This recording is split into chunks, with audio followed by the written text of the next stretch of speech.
En la HJUT 106.9, Cartografías Editoriales.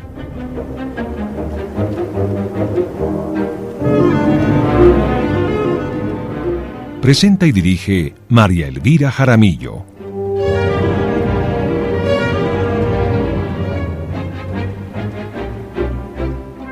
Una presentación de Siglo del Hombre Editores.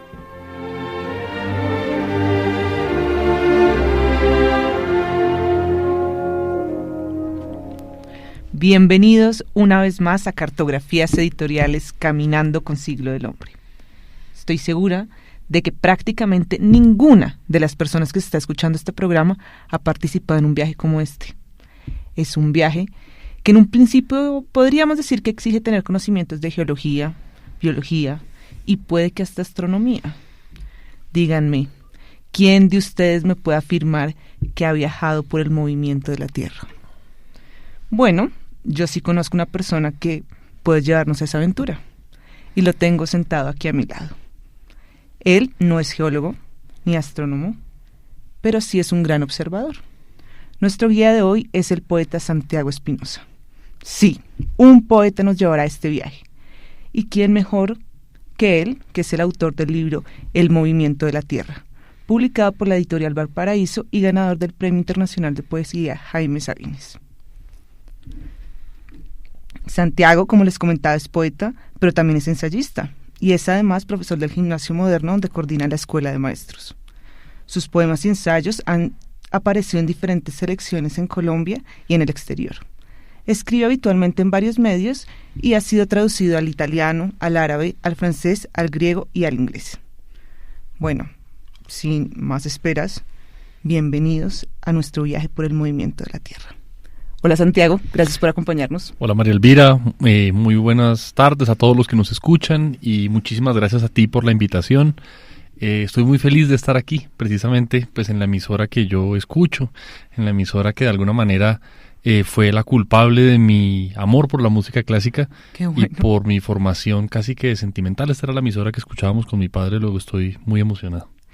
Santiago, para que pongamos en sintonía a las personas, quiero que empecemos con un poema. ¿Qué te parece? Claro que sí, con mucho gusto. Hablabas ahora del movimiento de la Tierra y pues bueno, creo que este poema explica un poquito lo que me refiero con esa metáfora. Esferas. Nunca temimos a los sismos, nos habituamos a hablar sobre los sismos. Mi padre señalaba los mapas con el nombre sonoro de Kobe o San Francisco, Popayán o Tauramena. Eran viajeros que llegaban desde el fondo de la tierra con un código de Richter, o un niño que nacía desde el calor hacia las rocas. Las placas se mueven bajo nosotros, decía mi padre. El tiempo es una caricia silenciosa. E imaginábamos la lava desplazarse bajo los pies, roja y naranja, el desplome de los campanarios en el tiempo del ruido, y un espasmo, un remesón de las cortezas más profundas que hacía bailar todas las cosas como si despertaran. Guardábamos el mapa entre los anaqueles, las fotos se hacían turbias y nosotros caminábamos sobre el planeta. El mundo era una esfera llena de voces y murmullos, una canica redonda y traslúcida. Las placas se movían bajo nosotros, el tiempo una caricia silenciosa. Cuando despertamos por el terremoto de Armenia, vimos las ruinas de la infancia en el televisor, vimos las madres y sus hijos llorar a la intemperie, los sismos se hicieron viejos y perversos y comenzamos a temerles. Frente a la luz de las pantallas, viendo el avance de las formas contra el tiempo, el rostro de los padres comenzó a cuartearse y fue grabado en sus semblantes un mapa imperfecto y movedizo.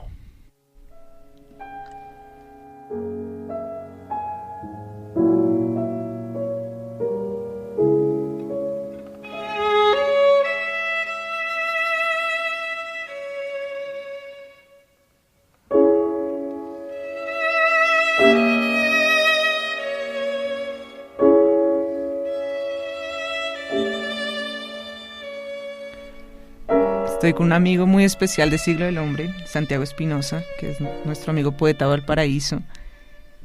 yo quedé muy conmovida con el inicio de nuestro viaje a Santiago, porque hice un esfuerzo por imaginarme a dónde nos ibas a llevar. Entonces, a mí me han criticado un poquito por esta pregunta, porque a veces es muy difícil de contestarla. Yo me imagino que en tu caso es aún peor, y es que, ¿cuál es el proyecto de viaje que emprendiste al escribir este libro? ¿Cuál es el proyecto de viaje detrás del movimiento de la Tierra?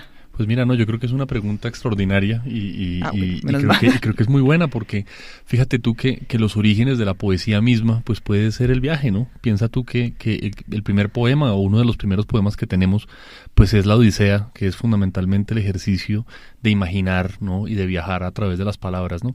Y en particular, pues yo pensaría que el mío sería un paso previo al viaje, que es el mapa, ¿no? Ok. Yo de niño pues era absolutamente fanático de los mapas, ¿no? Me gustaba muchísimo, ¿no? Imaginarme cómo sería la Tierra desde el espacio. Me inquietaba tremendamente, ¿no? Que aún sin movernos desde nuestro sitio estuviéramos viajando en unas placas tectónicas que a veces producían terremotos, o que nosotros mismos estuviéramos en una esfera que daba vueltas sobre el sol, digamos, en un viaje alucinado. Y pues cuando escribí este libro, digamos, que en el que hablaba de muchas cosas, ¿no? De obviamente la infancia, de mi ciudad, de los viajes, del amor, de las cosas sobre las que siempre uno escribe poesía, pensé, bueno, yo qué imagen uso para hablar del tiempo, ¿no? ¿Cómo hablarle, digamos, a los lectores de ese transcurso del tiempo, de ese aprender a mirar como el instante en donde las cosas nacen y suceden, ¿no? Y recordé mucho, digamos, gracias a la profesión de mi padre, que es un ingeniero experto en sismos, ¿no? Okay. En geología, ¿no? Que precisamente una bella manera de hablar sobre el paso del tiempo era llamarle el movimiento de la Tierra, ¿no? Y fíjate que hay algo bonito en el movimiento de la Tierra, porque es una manera muy, digamos, precisa para hablar, digamos, sobre lo que transcurre en la aparente quietud, ¿no? Muchas veces en los poemas uno habla de un instante, algo que te llama la atención, pero en eso que tú miras está el movimiento de los siglos. Desde lo más grande, ¿no? Que puede ser ver la Tierra desde el espacio, ¿no? Que debe ser una imagen absolutamente fascinante y bella. O incluso en lo más diminuto también ocurre el movimiento de la Tierra, ¿no? Tú ves esas trazas de un movimiento anterior, ¿no? Un profesor nos decía en el colegio que de alguna manera nuestros átomos algún día estuvieron en el interior de una estrella y algún día regresarían a otra, ¿no? Y yo pienso que ese tipo de cosas es de las que nos habla la poesía. Los poemas que nos gustan nos hacen sentir, digamos, que somos como parte de un movimiento más grande. A mí me encanta esa metáfora, porque también me hace pensar que el movimiento de la Tierra no discrimina. A todos nos toca. No importa quién seamos, ni no importa qué nos dediquemos, a todos nos pasa el tiempo y todos tenemos que ver con el movimiento de la Tierra. Tienes mucha razón, así es, digamos, y de hecho cuando la Tierra tiembla, ¿no? Cuando ocurren estos movimientos, digamos, los seres humanos recuperan como una condición épica, ¿no? Como que a ti te da la sensación que tú vives en tu mundo y en tus asuntos, pero cuando piensas en estas cosas te das cuenta que realmente eres apenas un instante de un movimiento mucho mayor. Esto podrá sonar un poco triste, pero realmente no lo es, ¿no? Porque precisamente ese instante, precisamente cualquier cosa que tú mires en lo diminuto, en lo único, se vuelve también milagroso, ¿no? Piensa tú, por ejemplo, digamos, tener en cuenta las cosas que tú miras o las cosas que tú vives realmente son diminutos instantes, casi que son equivocaciones de la probabilidad, digamos, ¿no? Y yo creo que ahí es en donde ocurre la poesía, ¿no? Los poetas nos enseñan a enamorarnos precisamente de lo efímero, de lo frágil, de lo que no tiene una segunda oportunidad, y precisamente por eso es un milagro, ¿no? Este libro en particular yo siento que es una manera de escribir sobre el presente. Yo había escrito otros libros y normalmente encontré esa poesía en el pasado, en la memoria, ¿no? En las cosas que uno había vivido en la infancia, en la historia de los antepasados de uno, en la historia misma de la ciudad. Y yo en este libro me di cuenta que también había poesía en el instante, en el presente, ¿no? Que en cualquier punto donde tú miraras era un lugar en donde se condensaba el universo y la historia, ¿no? Bueno, entonces eso me da pie para preguntarte, ¿qué echaste en la maleta para escribir este libro? O sea, instantes, el presente y qué más. Pues mira, hay algo bello y es curioso porque es un programa sobre los viajes, ¿no? Y yo hablo de un viaje en la quietud, ¿no? Prácticamente porque estamos quietos, pero la Tierra se está moviendo en este momento en el que tú y yo estamos hablando y está ocurriendo eso, ¿no? De la misma manera yo siento que así no viajemos, la poesía es ya en sí misma un viaje, porque tú miras y las palabras, ¿no? Que es lo esencial de la poesía, son una especie de equipaje de la historia, ¿no? En una palabra, por más sencilla que tú pienses, la más boba de las palabras, va a llover, casa, cualquier palabra muy sencilla, carga toda la historia que ha pasado por esa palabra. Casi que cuando tú escribes poesía es como si le midieras el pulso a esas palabras, ¿no? Y esas palabras pues tienen una respiración, una historia, pero también en la poesía no solamente arrastras la historia de las palabras, sino también la historia de los silencios, lo que no se dijo, lo que no fue, ¿no? Y en ese sentido nosotros los poetas en eso tenemos como una conciencia quizás un poquito mayor, ¿no? Y es pensar que en cada palabra están todos los gritos y susurros de la historia, ¿no? En particular yo siento que en la poesía uno debe llevar la totalidad de la experiencia, ¿no? Hay poetas que son muy selectivos, ¿no? Yo solamente escribo sobre esto o solamente me interesa esto. En lo particular yo creo que todo es susceptible de ser un poema, ¿no? Yo en lo que escribo pues obviamente está lo que vivo, pero también lo que he leído, pero también la música que me emociona, pero también las historias de otros, ¿no? Muchas veces uno piensa que la poesía es una cosa muy personal, pero también es una hermosa manera de asomarse a las vidas de los demás también, ¿no? Santiago, entonces para antes de empezar el viaje, cuéntanos qué poema nos quieres compartir. Pues bueno, yo quisiera leerles un poema a propósito de estos viajes que hablábamos, digamos, que se llama Faroles y que es un poco como esa herencia de lo que uno antecede, ¿no? Es un poema sobre el abuelo de mi padre, a quien por supuesto yo no conocí, pero es también pensar como que de alguna manera somos nosotros los herederos de ellos. Hay algo que me inquieta mucho y es tú hablas de los mapas, ¿no? Y hablábamos de los mapas inicialmente, pero los rostros también son mapas, ¿no? De alguna manera, si tú pusieras un sismógrafo en los rostros, ahí estarían todos los movimientos anteriores a lo que fuiste tú, ¿no? Las historias, todo las migraciones, todo lo que ha pasado, ¿no? Y pensar eso, pues me inquietó. En particular es una historia sobre Bucaramanga, de allá vienen ellos y pues es una anécdota que él siempre contaban en la casa, y era que él había traído junto con otros muchachos jóvenes de la ciudad los faroles de la plaza de ese lugar, ¿no? Okay. Y yo dije, bueno, pues nosotros un poco los poetas también llevamos faroles o pequeñas lucecitas de un sitio a otro, ¿no? Realmente no es más lo que hacemos, ¿no?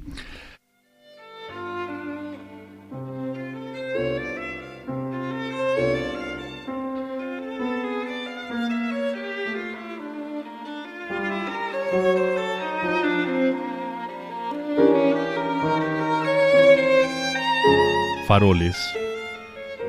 El abuelo de mi padre trajo a la plaza estos faroles. Cruzó el cañón de piedras ocres por la ruta de los pájaros desde lugares intraducibles. Campanadas de hierro lo empujaban en fila hacia nosotros, y así fueron creciendo en sus metales algarrobos en flor, muchachas recias o constructores de edificios. El viejo implacable en su caballo muerto, duro como el metal que lo acompaña en los caminos. Yo y estas palabras. A veces escuchamos su bastón entre los cuartos y la niebla, su aire de empresas que en nosotros se deslucen. Pero volvamos a las lámparas. No lo hizo para alumbrar, pues los colores ya iluminan. No para perdurar, porque nos quedan sombras en las guardas de la herrumbre. Trajo sus lámparas aquí como el que va de oscuridades, y lo hizo como una excusa para seguir en movimiento.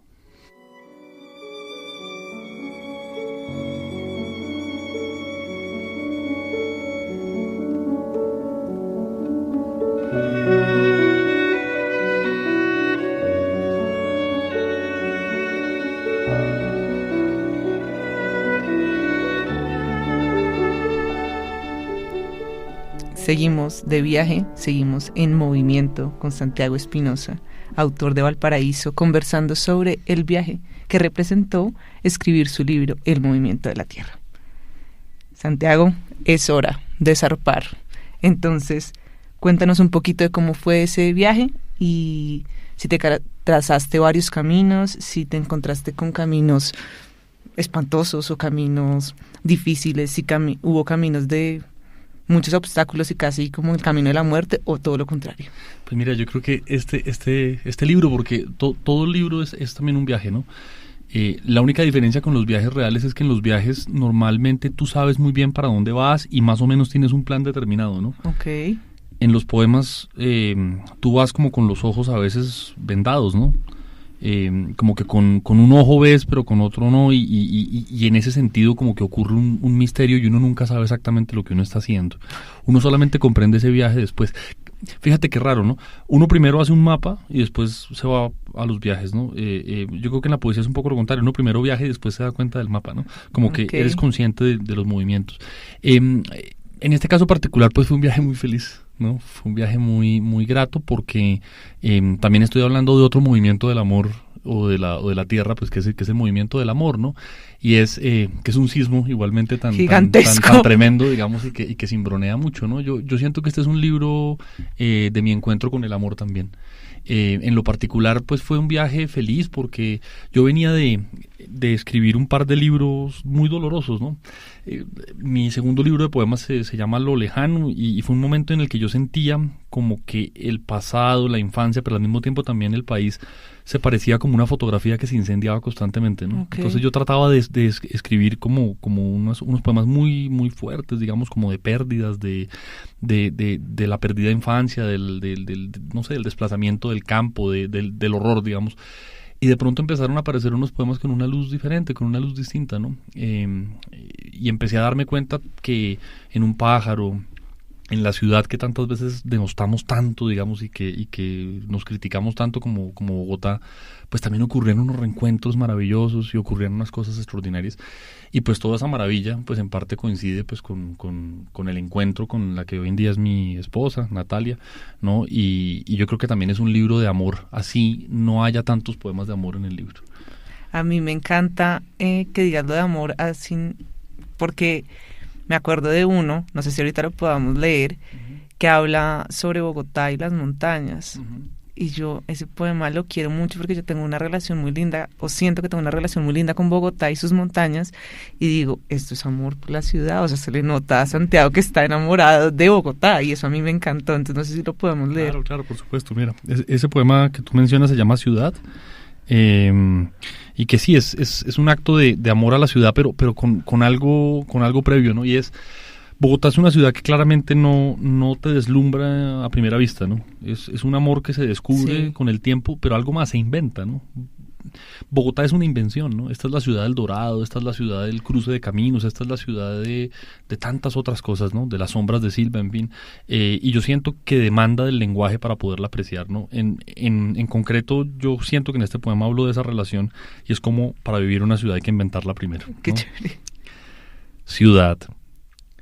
La luz de mi ciudad tiene un tamiz de sombras, como lavada en los naufragios que la alzaron sobre el cerro. Los nogales convertidos en cruces y las gavias en ministerios, un resplandor de oro en las vitrinas del tiempo. La lluvia vuelve a juntar estragos en un agua de murmullos y cenizas, moviendo arenas. Cae la humedad como si entrara un potro frío a los cinemas, y se oyen voces en las calles rotas y voces que les responden en las plazas desocupadas. La niebla se vislumbra en el café. Tiene algo de ballena cuando brama contra los cerros, de un galeón fantasma que partirá sobre las cumbres cuando suba la marea. Abajo la ciudad, arrojada con todas sus luces en un cruce de huesos y de estrellas. Tenía razón el que decía, no pierda el tiempo descubriendo su ciudad, hay que inventarla primero.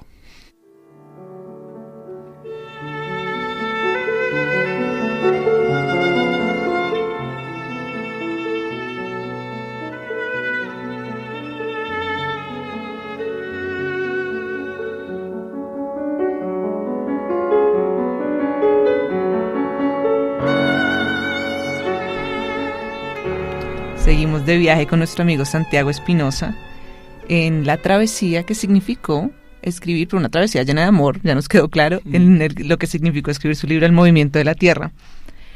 Voy a volverme un poquito aburrida, y es que te voy a preguntar sobre todo lo que está detrás del libro.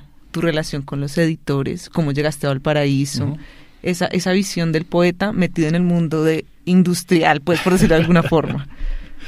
Pues mira, eso último quizás no tanto en el sentido en que pues yo soy un escritor y un profesor, pero lo que sí es verdad es que en esto de la escritura pues aparecen, digamos, casi que yo te diría amistades o por lo menos personas que tienen una vibración similar a la que tú tienes, ¿no? Yo, antes de este libro, y quizás es como el origen realmente de este camino amoroso que bien describiste, de este movimiento de la tierra, Okay. ¿no? Y del corazón, empezó con un libro de ensayos, ¿no? Sobre poesía colombiana, en donde yo de alguna manera trataba como Escribir de en la niebla, ¿no? Sí, que se llama Escribir en la niebla, ¿no? Yo lo que digo en el prólogo es que yo lo que traté fue de lavar los pinceles, ¿no? Un poco lo que dicen los pintores, que es una cosa que me parece a mí hermosa, es que antes de pintar tienen que lavar los pinceles antes en unos vasos oscuros donde están todos los colores del mundo, ¿no?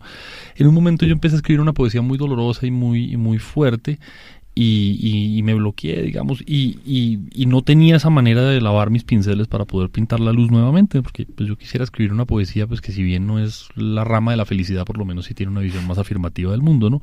Y pues yo encontré en los ensayos mi manera de lavar los pinceles, ¿no? Okay. En la prosa lavé los pinceles de la poesía. ¿Y cómo lo hice? Pues hablando de los poetas que me antecedían a mí, ¿no? Luis Vidales, Aurelio Arturo, empezando con ellos dos, pero llegando a José Manuel Arango, a Que Sepa, María Mercedes Carranza, bueno. Es un poquito como la historia secreta del país, de alguna manera. Yo siento que en la poesía está la historia secreta de los pueblos, ¿no? Hablaba antes de los gritos y los silencios, y yo siento que ahí está eso muy digamos, muy vívidamente, muy auténticamente. Entonces, bueno, yo escribí este libro de ensayos y se interesó mucho, digamos, la editorial Valparaíso de España. En la editorial yo publiqué este libro de ensayos y pues construimos una bella relación, ¿no? Como siento yo, digamos, de complicidades en el mejor de los sentidos. Cuando este libro se gana el premio Jaime Sabines en México, en Chiapas, ¿no? Que es un premio, digamos que internacional, pero se falla en Chiapas, que es la región en donde nació el gran poeta Jaime Sabines. Digamos, las personas del premio me dijeron, pues mira, aquí tenemos unas ediciones locales. O sea, era premio ahora no inédita. Sí, yo mandé mi ejemplar y me gané el premio el mismo día que ganó Donald Trump, ¿no? Entonces, imagínate, sí. Un gran movimiento de la tierra. Un gran movimiento de la tierra y las paradojas, ¿no? Yo decía, oye, pero yo tengo ganas de decirle a los amigos que me gané el premio, pero en este momento, ¿quién va a decir que se ganó un premio de poesía cuando la poesía se estaba perdiendo en el mundo, ¿no? Pero bueno, me gano este premio en ocasiones muy felices, siento yo que fue un momento maravilloso, y los organizadores del premio pues me llaman un poco como a decir, oye, nosotros quisiéramos sacar una edición local, pero es muy triste que este libro de pronto no llegue a Colombia, que no se conozca en otras partes. ¿A ti qué se te ocurre? ¿Tú crees que de pronto habría alguien interesado? Y pues en ese momento se construyó el puente con la editorial que me ha publicado mi libro de ensayos, y salió el libro publicado en España y digamos en el territorio hispánico, gracias a Valparaíso. Es eso fundamentalmente, digamos, ¿no? Ha sido más una amistad y una complicidad, y pues obviamente pues son unos libros muy bellos. A mí me emociona mucho pues que los poemitas que uno humildemente escribe pues estén al lado de Charles Simic y de Walcott y de Piaz Es Bonet, una gran editorial. Sí. y Ramón Cote, pues uno sí se siente como muy feliz, como que uno no se la cree todavía. Bueno, Santiago, compártenos entonces un poema ya acercándonos al final. Pues mira, hablábamos del movimiento de la tierra, y pues ese movimiento de la tierra se evidencia en la ciudad, se evidencia en nosotros mismos, ¿no? A veces en el interior de un corazón, se evidencia en el amor, pero también en los viajes mismos, ¿no? Yo no es que crea, digamos, que el poeta es un espíritu viajero, pero sí en los viajes la poesía se intensifica más. No por una moda, sino porque en un viaje la extrañeza del lugar, la distancia con tu lugar, es una especie de catalización de lo que ocurre en el poema. Mal que bien, el poema nos recuerda que todos somos unos forasteros, y en los viajes a veces ocurre esto. Y pues es un poema a un viaje y a una canción, ya que estamos en esta emisora de mis afectos, digamos. Y es una canción de John Coltrane, y el poema se llama Central Park West, que pues es una calle de Nueva York también. Central Park West. Debieron terminar muchos paisajes para llegar a este silencio, muchas mañanas, la tierra negra del invierno, las piedras que ya estaban en el parque antes de que los dinosaurios se extinguieran. Tenía que abrirse entre los ojos y el instante una canción conocida, como si el tiempo ordenara a los seres siempre que la escuchamos. Saber que estos caminos seguirán cuando nosotros nos vayamos, los maples helados y los subterráneos, los deportistas que cruzan empujados por una ambición mucho más líquida que la vida. Los rostros del invierno no volverán a encontrarse. Otros levantarán esta ciudad desde sus ojos en 1.000.000 de barcos de cristal y de hormigón. Agua que cae desde ninguna parte y atraviesa las superficies, las piedras que ya estaban. Debieron terminar muchos paisajes para llegar a este silencio, muchas mañanas para volver a este lugar. Ha comenzado a llover.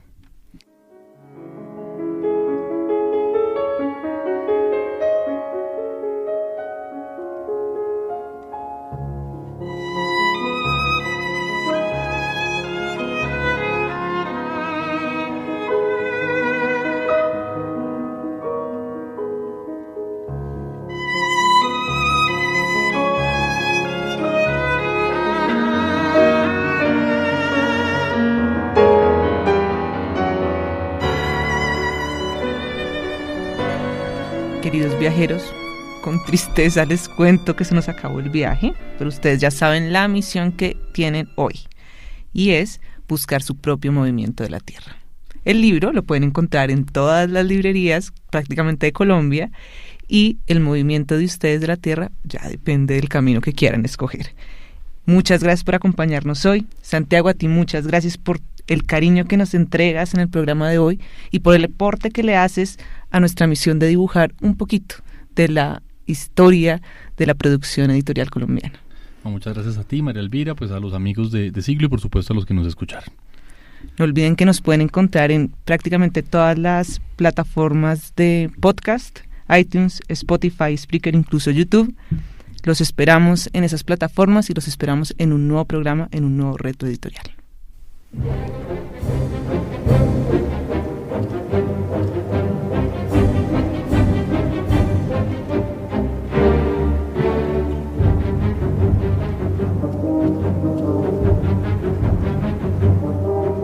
En la HJUT 106.9, Cartografías Editoriales.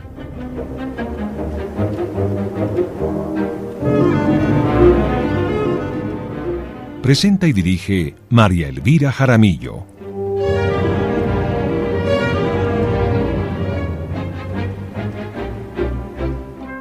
Una presentación de Siglo del Hombre Editores.